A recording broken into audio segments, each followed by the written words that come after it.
everyone, and welcome back to Binge Battle. I am your host, Mark Ellis, and here at Rotten Tomatoes, we celebrate all things television, movies, everywhere in between. And now it's a goodbye of sorts, because Better Call Saul, the show that we really didn't know that we needed after Breaking Bad, suddenly worked its way into our hearts. And once again, we say goodbye to Saul, to the whole cast and crew there of that wonderful show, as the final season has just ended. But now that means that we get to celebrate the greatness that we got to see, particularly in that final season. That's what today's binge battle is going to be focused on, the final season of Better Call Saul. As we do with every show, I'm going to let you all know that the spoiler warning is in effect. So if you've not yet seen all of Better Call Saul, especially the final season, really, if you haven't seen Breaking Bad, you might want to hit pause on this, go check out two of arguably the greatest shows of all time, and then come on back and enjoy our spirited debate that we have with two expert panelists who also happen to be some dear friends. I'll remind you guys, you can check out RottenTomatoes.com for your hub, all things TV and movies, and some binge battles. So here we go with our topic today, the final season of Better Call Saul. Introducing first, fighting out of, I believe, New York today, but he's known to get into a van or a Winnebago from time to time and fly all around this galaxy. You know him from Pretty Much It and their stellar work on YouTube and other places. He is Eric Striffler. Sir, welcome. You look rested. You look like you're in a house with a roof over your head. How does that feel? Yeah, well, now I'm disappointed of all the times for me not to be in a vehicle that I live in. I should have been for the RV from Breaking Bad. I should have done that today, but what are you going to do? I didn't think of it. Eric, let me ask you this, because I know you do spend a lot of time on the road traveling, but when Better Call Saul, let's go back to the beginning of Better Call Saul. When it was announced that there was going to be this prequel follow-up sort of to Breaking Bad, did you think it had a chance at working, or did you think we're really just tugging on this udder for its last drop? You know, it's funny because we were still doing our weekly show, Pretty Much It, the Friday show, and that was one of the topics. I'm almost positive that was like the thumbnail for that episode was about the announcement. So I could go back and find out, but I want to guess. I think our opinion was probably nervous. Like, is this necessary? Breaking Bad was so good. Could this, and people always say like, oh, it's not going to taint it. You still have Breaking Bad, but it does, you know what I mean? It can taint the legacy a little bit, right? Like a reboot or a late sequel. It doesn't, change the original, but it kind of does. So I think we were probably nervous for it. And rightly so. Who knew that could possibly work? Yeah, really. The fact that we're having not one, but two binge battles based on Better Call Saul this season means I think it worked okay. And a returning favorite to binge battle. I know that Eric knows him pretty well. There's some shared history with Pretty Much It there. We had him on debating the entirety of Better Call Saul up to the last season, because we hadn't witnessed it, and he's back to defend his love for now the final season. You also know him from the Friends Per Second podcast, and that is Jake Baldino. Jake, it's Friends Per Second. How many friends can you make in 1 second or 1 minute? Not a lot. It's really hard, actually. We only have technically three, and that's about all I can get, really. Thanks for having me back, though. I'm glad you brought the loser back, though, because I mean, like, Makuga crushed me during that last one. Thanks for dragging me out. He was very excitable, and we love having you back because you obviously bring the world's biggest hot dog background, and you also have strong feelings about Breaking Bad and Better Call Saul. I asked Eric, and I'd already asked you on the last episode about when Better Call Saul was announced, but going into this final season, we'll get into all the particulars of it, but were you more excited, or were you just more sad that you had to say goodbye? I was sad because it's like the first time I've had that old television feeling in a while, where I was gripped week to week, and like it was like back to like the the corny phrase, the water cooler discussions. Like I was getting that again, but it was just like me and my dog discussing it. But still, it's for so long we've had this like week to week thing and something to think about and something to digest, and it was like damn good prestige television. So I'm sad to see it go. There is nothing wrong with talking to your dog. Shout out to Draco and Molly, the wonder dogs that help make this show go. And with that, we are going to get kicked off here with Binge Battle. Here's a refresher as to how it works. We have 4 rounds, possibly 5 if we end up having a tiebreaker need there. You each get one opening statement that can be up to a minute long. Then you'll get a rebuttal, which is 30 seconds or less. And then you have your final argument, which is where you drop the mic after about 10 or 15 seconds to make your point, after which I, the judge, Yuri and Judy of this show will have to make a decision. Do I award the point to Jake or to Eric, two of my dear pals? So here we go with Binge Battle, all about the final season of Better Call Saul. And we start here with round number one. Topic one going to Jake Baldino, a returning, well, not champ, but favorite here of the show. Was the series finale good? Was it bad? Was it okay? Was it possibly great or terrible? You have the floor for your opening statement. I'm definitely going to go with great. I'm in a good position where I was going into the finale not really hoping or wanting an absolute blowout, amazing spectacle. The show had already given me so much that I was already satisfied, so my expectations weren't super high. But what they gave us, I thought, was pretty great. I think it checked, it cashed all the checks that it wrote throughout the entire show, all the setups with these characters. It solidified for me, I didn't really realize it until the last episode, like a fantastic and kind of like underrated low-key love story, an unconventional one, a realistic one, despite all the larger than life stuff that happens in this universe, that it really did hammer it all home for me. Even if this wasn't an episode at all, I still would have loved this show, but this was for me like a really good cherry on top. All right. Well, Eric, it seems like in these days of online banking, the last time you hear cashing a check is about a good TV show. Do you agree with your buddy Jake that it was great, or do you have a different opinion? I thought it was a good finale to the Breaking Bad universe, maybe a little less so for Better Call Saul. I happened to watch with someone a lot of the episodes of this who didn't watch Breaking Bad. A little underwhelmed at the end because it felt kind of like a Breaking Bad thing more than anything. And she was like, "Who's that? Who's that?" So I looked at it through that lens, even though I personally loved it as a whole, as a Breaking Bad universe situation. Imagine just watching El Camino. The other thing is that I thought it was surprisingly straightforward. I think a lot of people assumed he would wind up in jail because yet Walt died, Jesse got away. There's only one other thing that we could do that wouldn't be the same as the other two, right? So that was relatively straightforward, not disappointing, but of course this was going to happen. And the only other thing that I was thinking is that I also thought that the final season of Breaking Bad was a little bit of a downer in the sense that it felt more like an epilogue. This season, the last few episodes felt like an epilogue. It felt like it kind of ended before it went to the Gene times. So it felt like a big finale that I loved with the whole Lalo shootout and Kim leaving, and then a little bit of an epilogue. Felt like a hug goodbye. So I'll go with good. That's an interesting point you bring up, because we do have later on in this match another question that might point towards what was your favorite part of this season. But if we're talking about the finale, it seems like we got a great from Jake and a good from Eric. So Jake, back to you defending your position that this was just more than a good finale. This was an all-timer. I think it was a final solidification of the characters, specifically Saul, Jimmy, whoever, whatever you want to call him, depending on the moment. It really understood that. It really kind of gave us, like, he really is at the end of the day just a no good, dirty, rotten criminal. But then it also still solidifies at the very end, he's still in love with a person, and that was enough to make a sketchy dude ultimately still do the right thing. And that just melts me. Like, I am the Denzel gif. Like, I love it. See, us sketchy dudes can find true love occasionally. Exactly. Let's go back to Eric. Eric, and I'm also curious to hear somewhere in your rebuttal, how much gentle nudging did you do with your friend that maybe she needs to watch Breaking Bad before Better Call Saul? Was there any sort of, hey, maybe you check this show out? It was actually my mom. So my mom watched it because we were watching it, and she was like, "This seems pretty cool." And she kind of came in as the show was starting. But I kind of did feel bad where in the last few episodes, I had to point this out.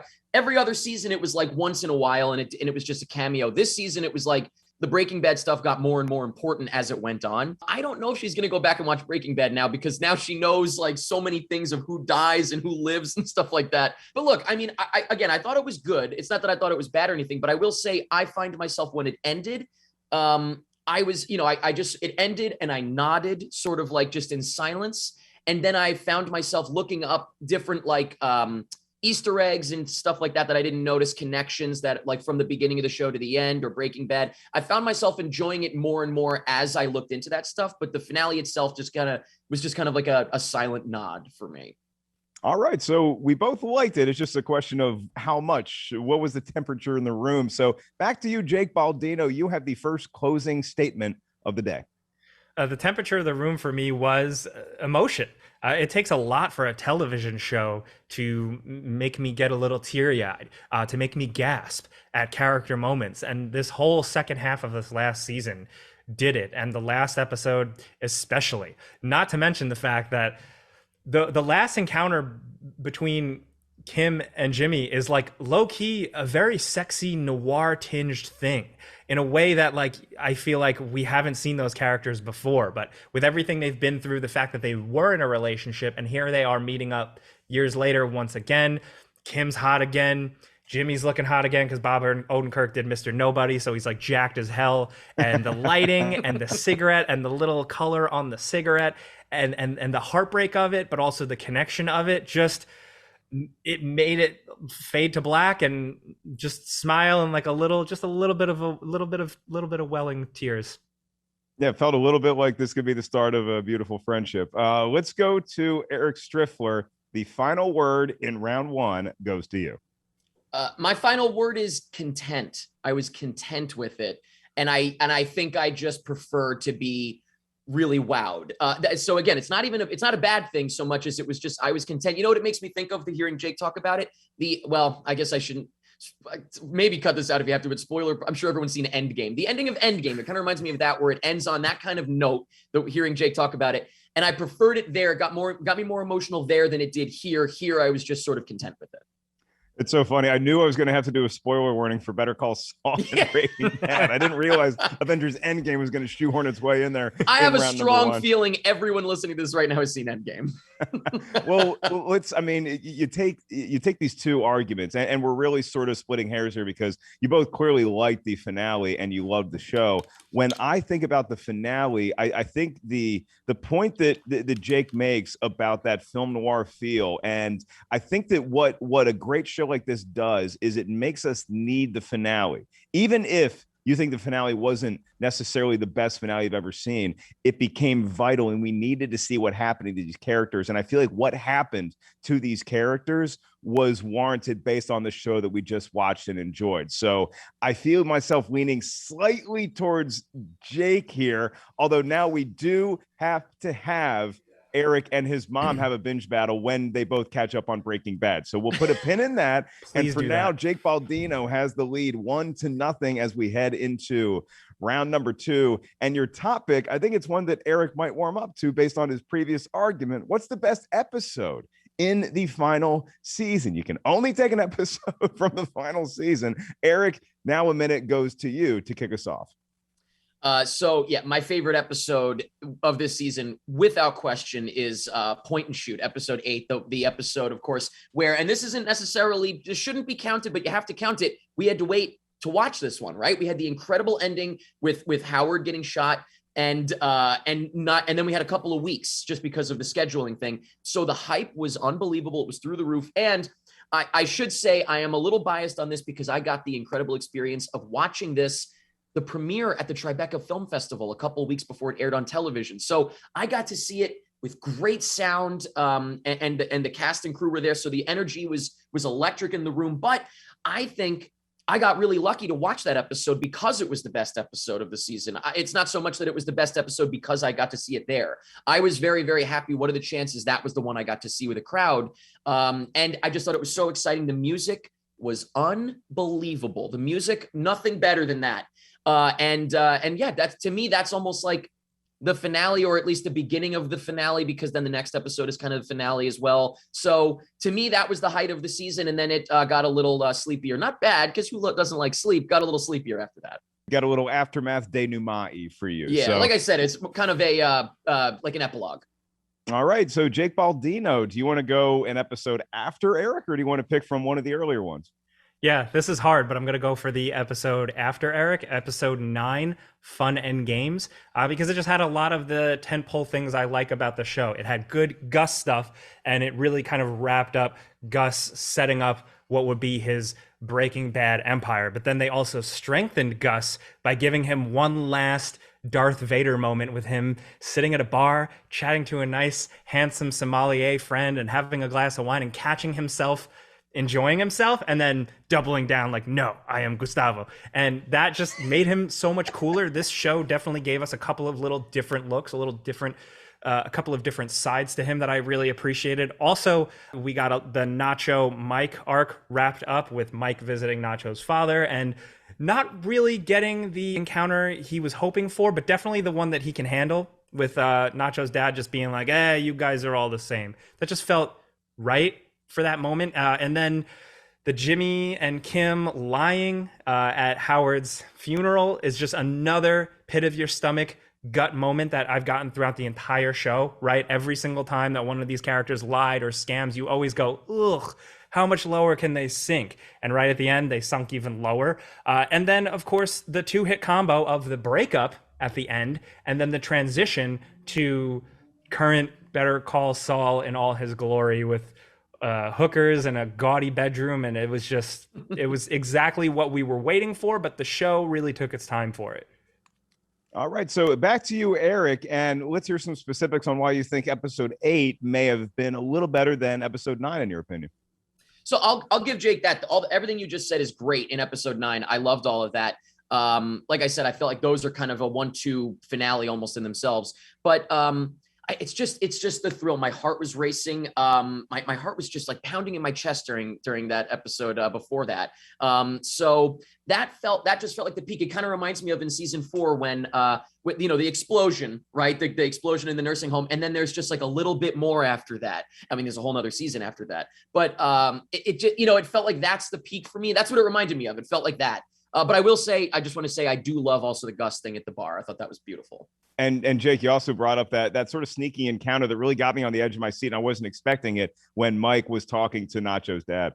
Yeah, that really cut deep and it worked. Mike has been given so much in this show. And for the last season, we didn't really get too much more. A lot of that was wrapped with his family and his past and stuff like that. But the end of the show gave us just that little bit extra. I do agree with Eric that the previous episode had that really good like Vince Gilligan tension, that Breaking Bad stuff that we're all chasing. But I think with my episode 9, man, it is so bold that instead of like, oh, how is he going to become Better Call Saul? It wasn't him going, that's it. Today I'm going to become Better Call Saul. No, it skipped it. It time jumped. The show was confident enough in everything it set up for so long that it was like, yeah, we're just going to cut to him being that. And it's going to work because we gave you so much. I think that's super bold storytelling and televisioning. And I love it for that. Yeah, I do like when art gets cocky occasionally. And we've seen instances with Better Call Saul doing that, and it usually pays off. Back to Eric Striffler for his final argument here in round 2.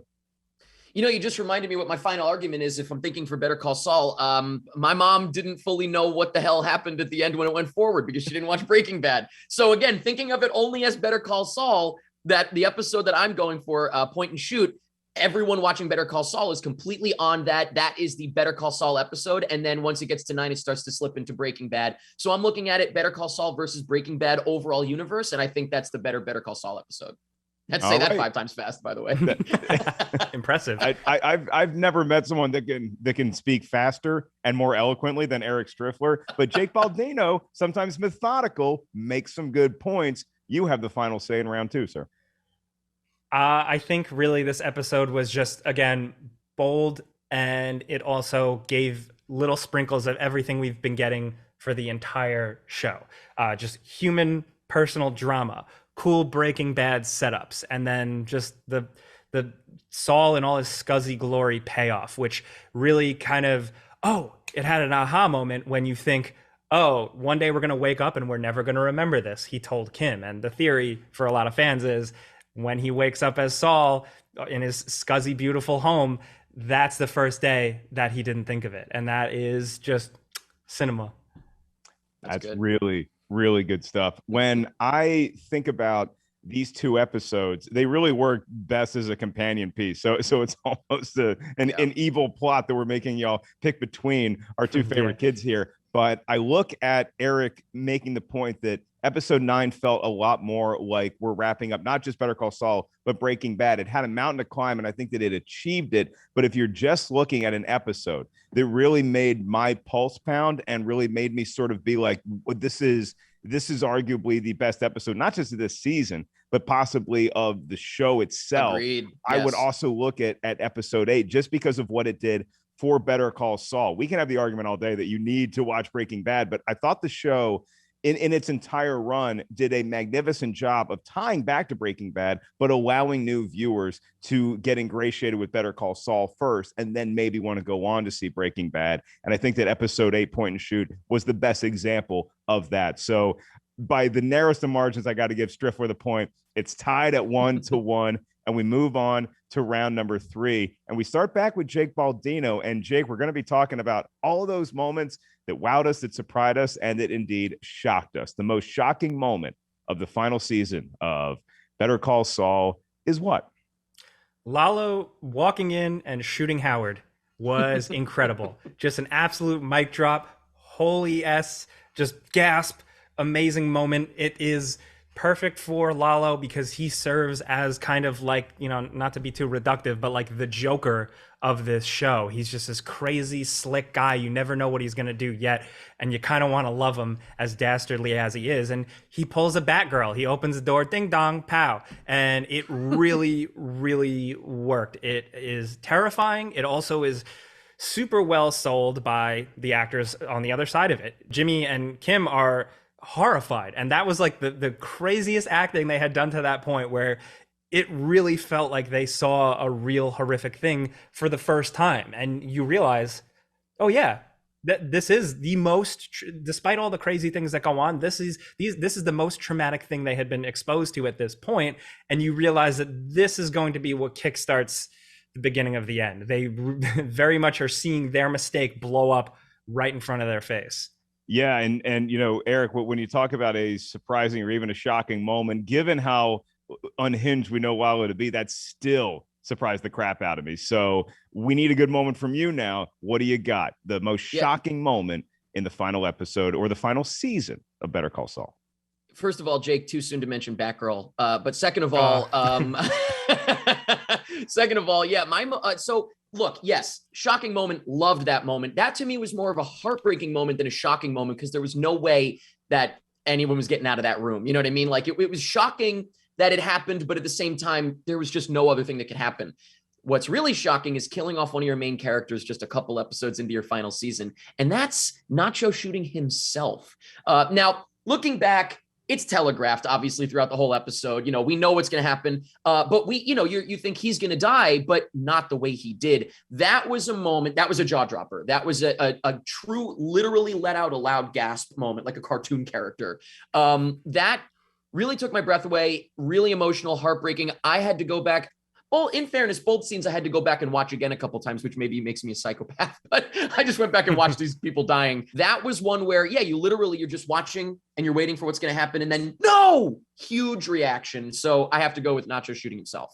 Yeah, a guy that always seemed like he could figure his way out of any jam. And then to have that happen. Let's go back to Jake stumping for Lalo and Howard.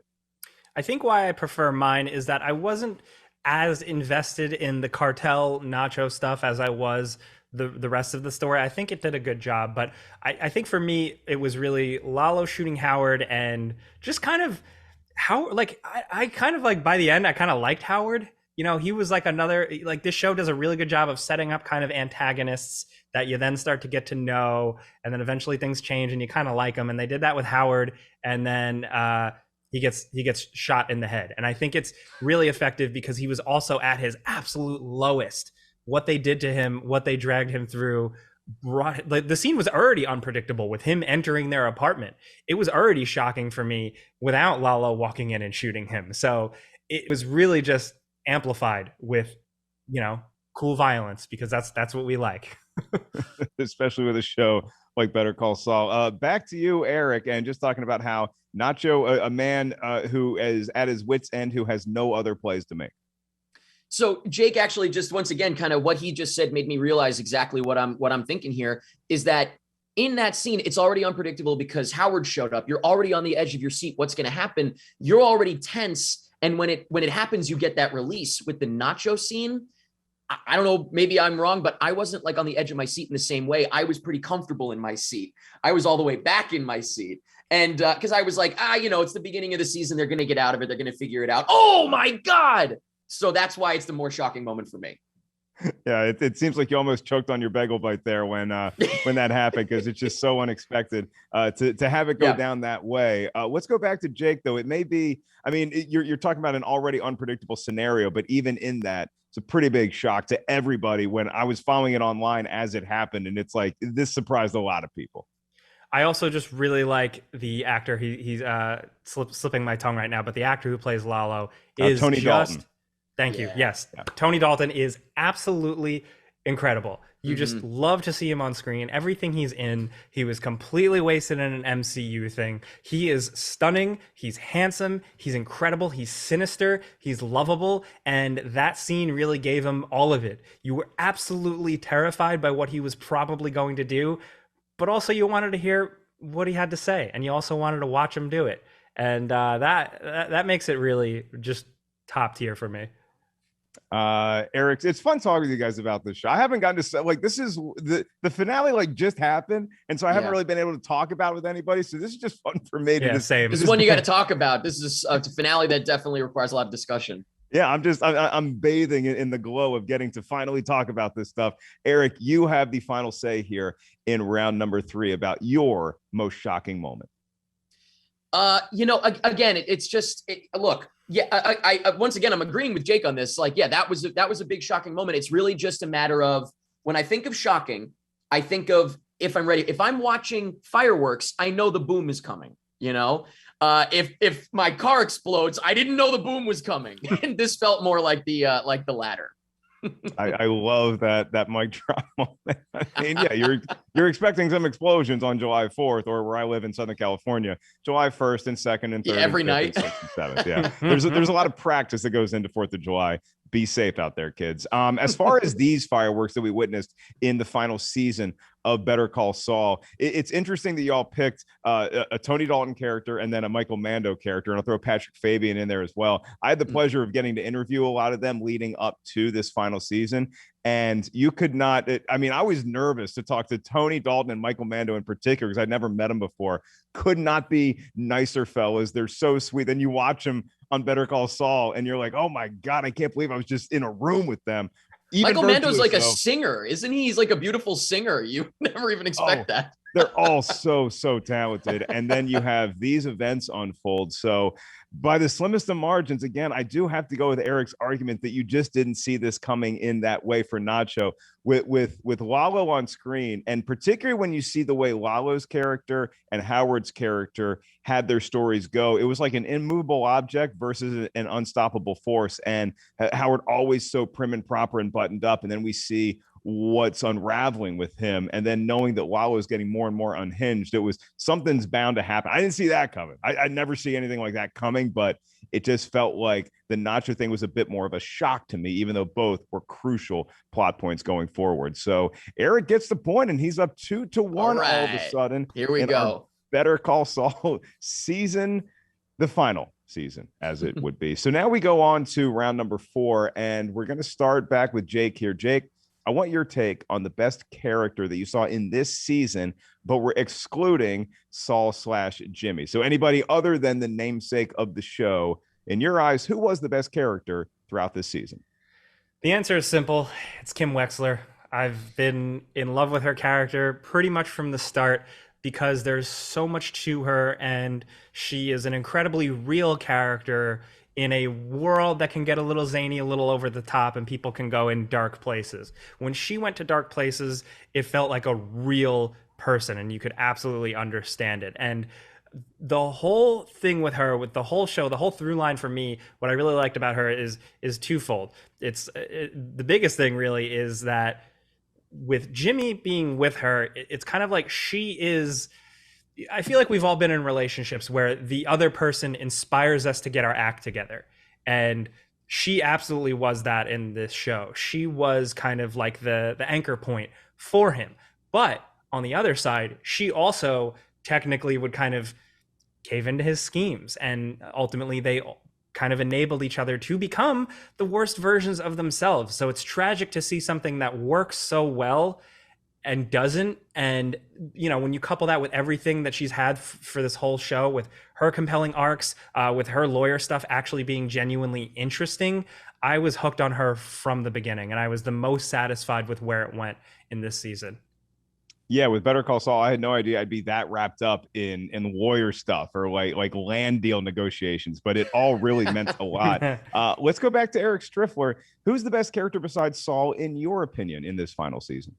Well, it's funny that you say besides Saul, because I don't think Saul's the best character anyway. I don't know who would pick him. I think they've added a bunch of other characters that are way more interesting. No offense to Saul, but so look. You have Mike and Gus. They're Breaking Bad characters. They don't count, right? Even though they've had some incredible stuff. I find it impossible to pick between Kim, Lalo, Howard, Nacho, like all those characters. They're all so good. So I'm going to throw you a curveball. You ready for this one? I'm going with Marion. Carol Burnett's Marion. Wow. Here's the thing. Didn't see her coming, had no idea, and she wound up being the one to really technically take down Saul Goodman. I think she was incredible from the moment we saw her. I think she really elevated, like I said, the sort of sleepier last few episodes, that epilogue. And it's just, it's a testament to the creators of the show, of course, that they could just make any characters work so well. But she was, I think, just such a fun surprise, and became so vital, but didn't feel shoehorned in. Like, they gave her enough time where it made sense that she was the one to figure it all out in the end. And so I'm going with Marion. Wow. Yeah. I mean, you're talking about the most shocking moments in the history of Binge Battle. This is this is really going to rank up there. But yeah. Jeff's mother. And, I don't know if she ever got to do one of those ear tug nods, but it was certainly just refreshing as a comedy fan to see Carol Burnett, and to see her in that role was very interesting and a little surprising. So let's go back to you, Jake Baldino. You didn't know you were going against Carol Burnett in this round, but here we go. It would be Carol Burnett to take down Bob Odenkirk. Like, it is absolutely perfect. But Kim, I think, ultimately is the linchpin for the whole show right up until the end, where she wraps up Saul, like, where he was this no good, dirty dude. There was still a guy who isn't totally evil there, I guess. Someone who can't be redeemed can still ultimately do the right thing. And I think he wouldn't have done that without her. And I just think that's beautiful. It's like poetry. It rhymes. And the fact that she's just not the goody two-shoes of the show, but just the way she worked out at the end, where she went to go do volunteer legal work. That scene with her walking in there, I didn't know what she was doing. I was like, is she seeking a lawyer in this scuzzy place? And then she volunteered, and I was like, oh, that made me gasp. Of all moments, someone applying for a volunteer job, that made me gasp, because it worked. So it was like, of course, that's what she was, a civil defense attorney. She was defending anybody's off the street. That was her passion. And she's doing it once again. She's jumping into it because she has to, because she needs to. And that was another moment where I got a little teary-eyed. Yeah, and it's very inspiring for no-gooders like me, who hope to someday have a free lawyer that is as good as Kim Wexler. So let's go back to Eric for your rebuttal here. Again, you don't have as much screen time to kind of pick and choose your moments from, but it was an impact seeing this character. And you're exactly right. Less screen time stole the show, Mark. No, look, let's be clear. Jake's going to win this one. Kim is the best character on the show. But Marion, okay, Marion also brought a tear to my eye, because she wanted to find poured a little nippy. Okay.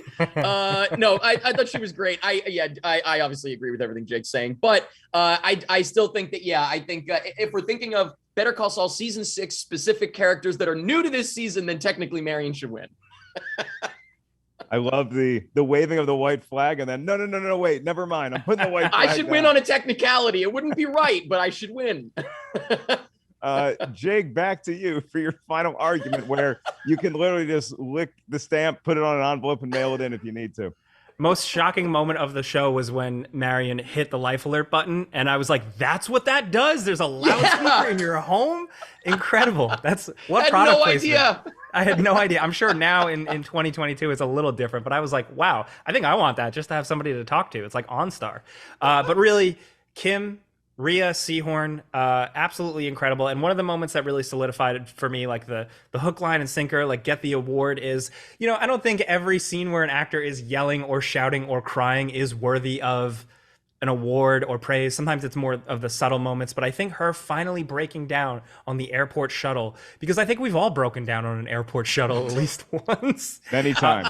But to see that long lingering scene, and it wasn't necessarily of her convincingly crying, it was seeing her face work through everything and her eyes dart around and her process, maybe the entire show, that really hit you in the gut, like a lot of things in the show, but in a way that was different. I love Kim. Yeah, it sort of reminded me of that scene in Unfaithful, where Diane Lane has this breakdown on the subway home because she's trying so hard to do good and she's done some bad things, and it's all coming to a head. Really, really powerful stuff by Ray Seehorn there. Eric Striffler, you have the final word here. You sort of showed a lot of your cards. Now, do you have one more ace in the hole stumping for Marion? Jeff gave his mom, his elderly mom, the internet, and she's going to be radicalized. That's it.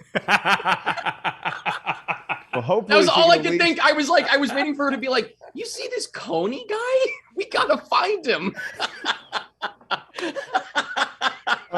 And that's it.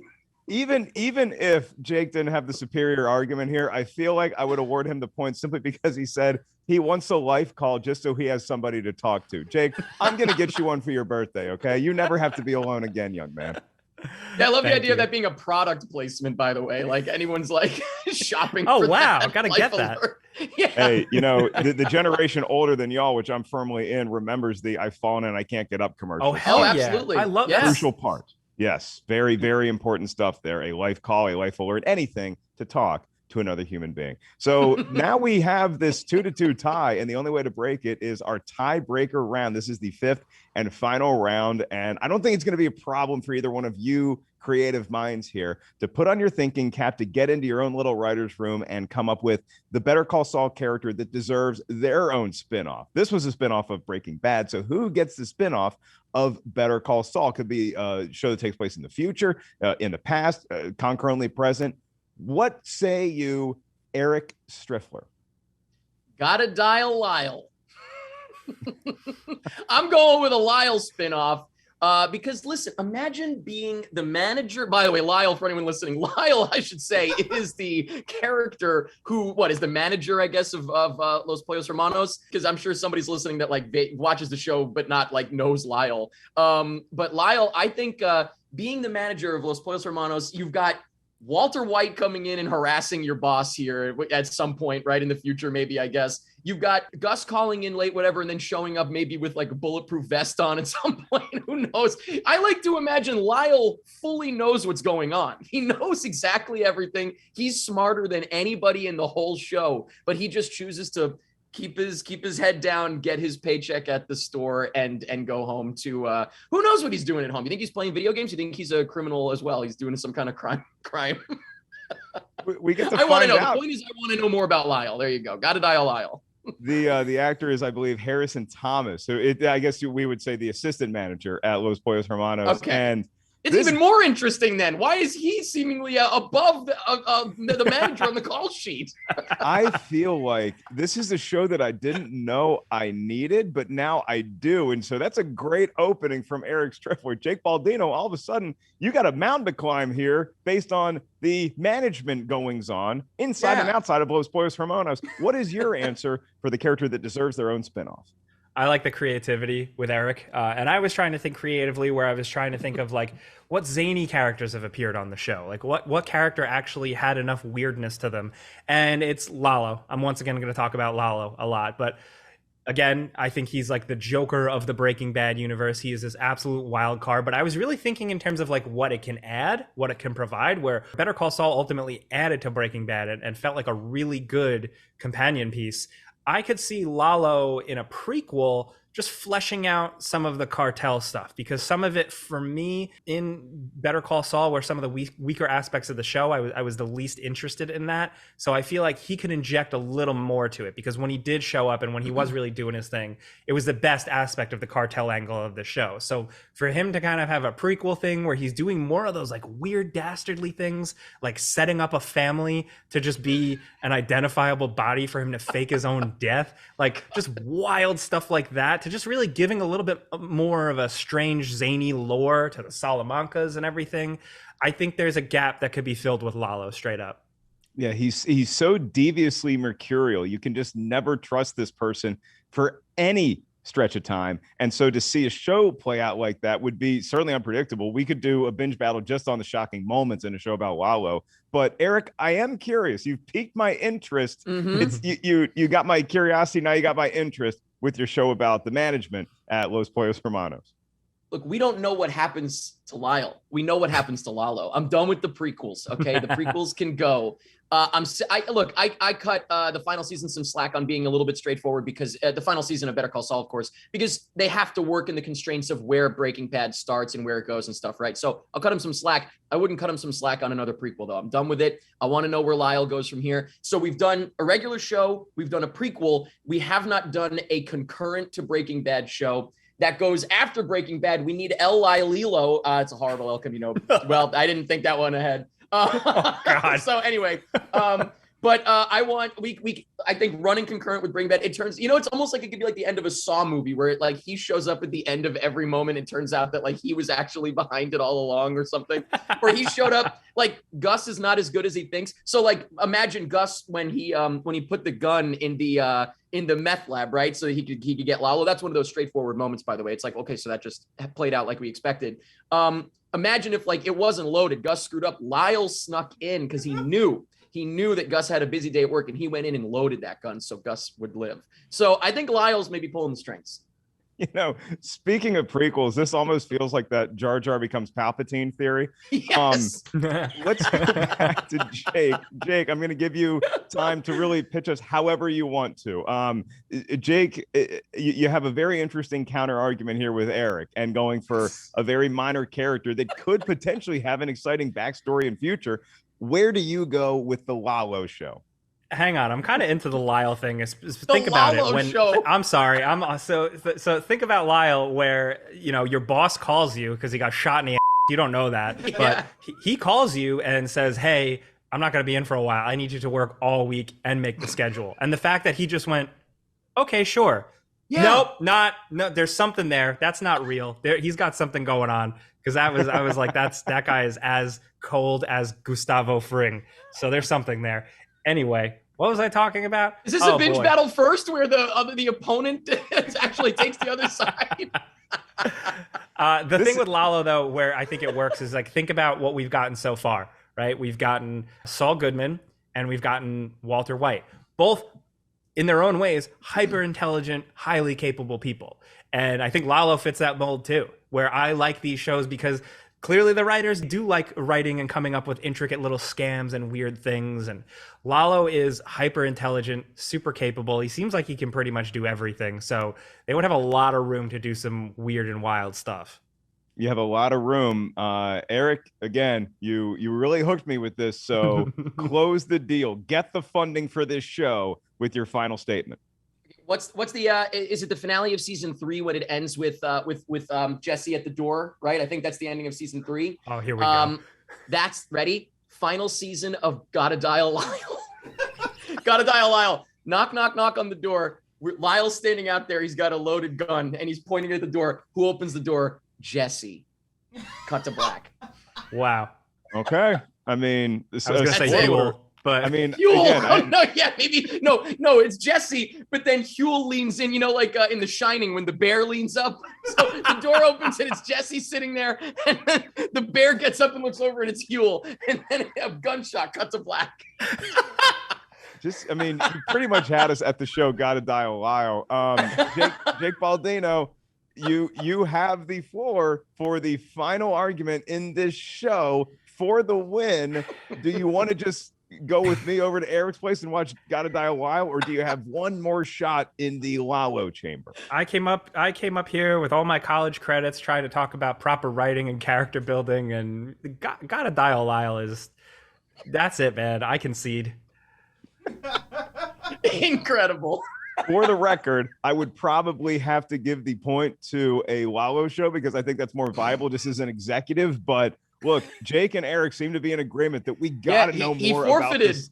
Yeah, this Lyle character. It's just too intriguing because not just the goings on at Los Pollos Hermanos, but I also want to know what happens. Like, what does the guy do when he's off? What's his home life like? Who's he supporting? Does he have pets? He probably has like an iguana or a parrot or some sort of off-brand kind of pet. We need to know more about it. So tune in to Gotta Die a While, and then we're gonna have Eric and Jake back after that show's finale to debate the merits of it. So.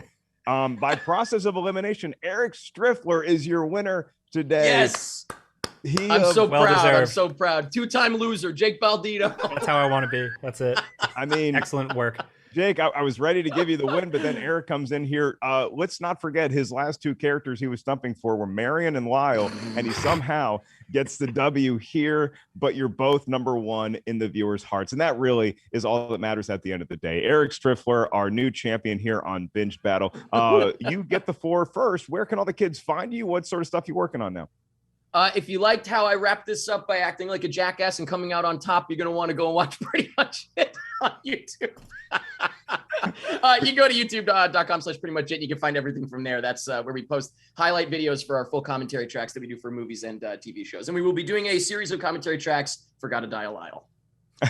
As one would hope. And I hope that you and your mom enjoy that program together. Is there another show that you're currently enjoying, that you're currently binging, or something out there in the world that you want to shed some light on that you think everybody out there watching this show should check out? Oh, yeah. And I'm sure Jake will I hope Jake's been watching. I'm sure he'll agree. The finale of The Rehearsal, Nathan Fielder's new show is this Friday. So you catch up on it. It's real easy to catch up on in the finale. Well, I don't know when this is coming out, but the finale is when coming up when we're recording this. But you can probably binge the whole show and it's worth it. 6 episodes. Yes. I've heard nothing but great things about that. Jake, you co-signed that streaming recommendation? Yes. One of the greatest apocalypto references I've ever heard in my life. Am I going to get lost watching that show? It feels a little intimidating for some reason. Am I going to be confused or lost, or is it just pretty easy entry point? First episode sets you up perfectly, I think. Yeah. It explains exactly what it is. And you don't need to watch Nathan For You. If you watch Nathan For You, you'll understand his humor right off the bat, but I think you'll get it watching the first episode. All right, then. Jake Baldino, where can all the kids find you? You have your own YouTube channel that you just go to YouTube and search your name, right? Yep, Jake Baldino on YouTube. I talk about video games and movies and stuff. I'm also on Game Ranks every day. Who gets more friends per second? Is that going to be Lyle or is that going to be Jake? Definitely Lyle. Lyle gets, I was going to say babes per second, definitely, but we don't know his orientation. So that's fine. So you said you have technically 3 friends on there. Which one of them is only a technical friend in your mind? Oh, I mean, they're all... Yeah, okay, don't do this. Don't divide us, all right? It's a new Brought it back around. I got him. It's new. Can we not do this yet? Can we not break up yet? I love watching my friends from Pretty Much It from YouTube just run circles around each other mentally. And it's been a hoot here on Binge Battle to have Eric Striffler and Jake Baldino, our 2 special guests here. For them, Christian Rubalcaba, our expert engineer. I am merely Mark Ellis, reminding y'all to check out Rotten Tomatoes and RottenTomatoes.com for all the latest in the world of TV, movies, and everything in between. If there is a green light for Gotta Die a While, RottenTomatoes.com is going to be your place to check out all the latest updates with it. For everybody here at Binge Battle, thanks for tuning in. We'll see you next time.